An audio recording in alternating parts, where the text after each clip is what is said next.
Assalamualaikum warahmatullahi wabarakatuh. Perkenalkan, nama saya Ferry Dwianggara dari kelas 10 TMC absen 14.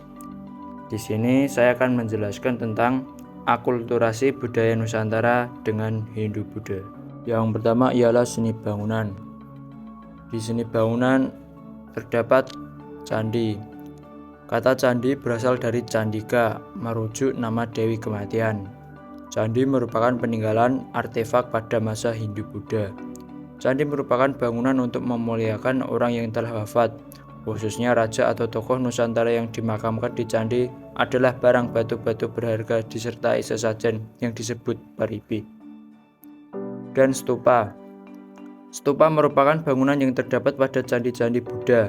Biasanya tersusun mengelilingi candi, contohnya di Candi Borobudur disusun melingkar. Langgam. Langgam merupakan ciri khas atau keunikan dari suatu bangunan candi.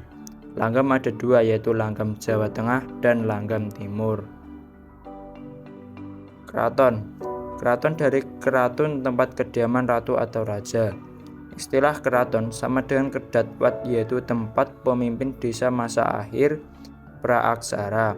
Keraton Ratu Boko adalah contoh keraton hasil akulturasi dengan Hindu-Buddha.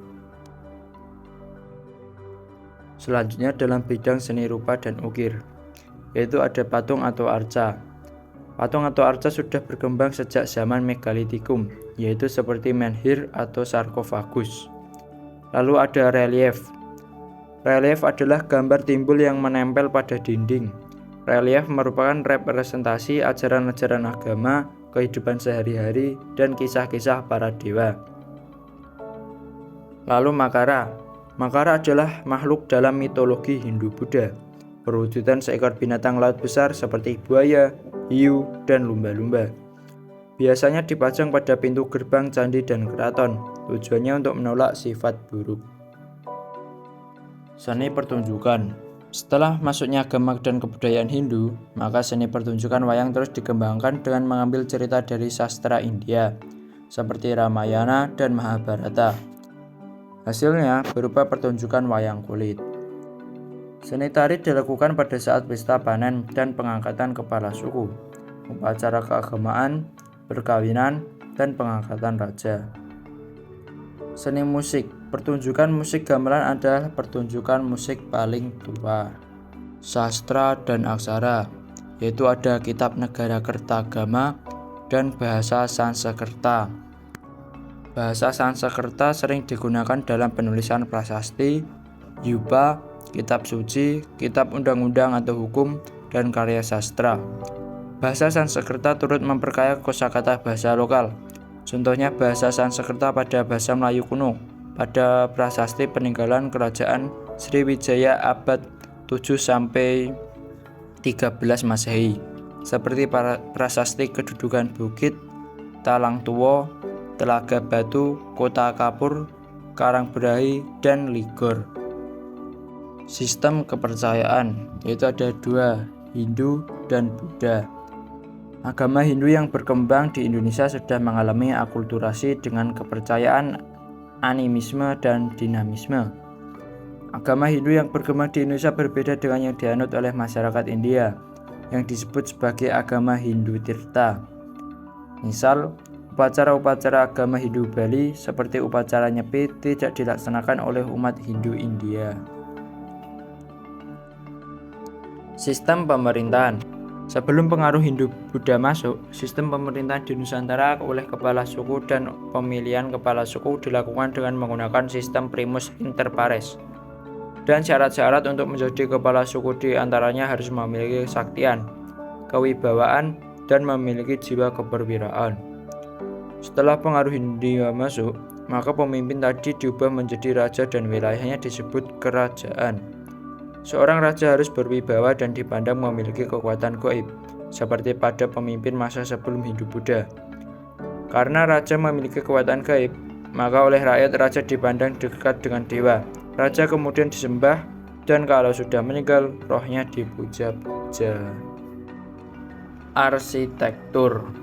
Bangunan candi merupakan perpaduan arsitektur Hindu-Buddha dan arsitektur lokal. Sistem sosial kemasyarakatan. Itu yang paling bawah adalah pekerja rendah, buruh, budak, dan pembantu. Lalu di atasnya ada waisya, yaitu pedagang, perajin, petani, nelayan, dan pelaku seni. Lalu di atasnya lagi ada ksatria, yaitu raja, pembantu raja, dan tentara. Lalu di atas ksatria ada brahmana, yaitu penasihat raja, pendeta, guru agama Hindu. Pendidikan Hindu-Buddha, yaitu ada dua, itu mengajarkan tentang budaya aksara dan lembaga pendidikan keagamaan.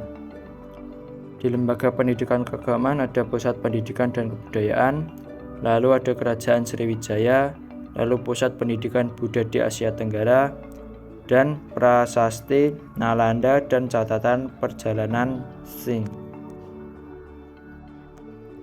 Sistem kalender.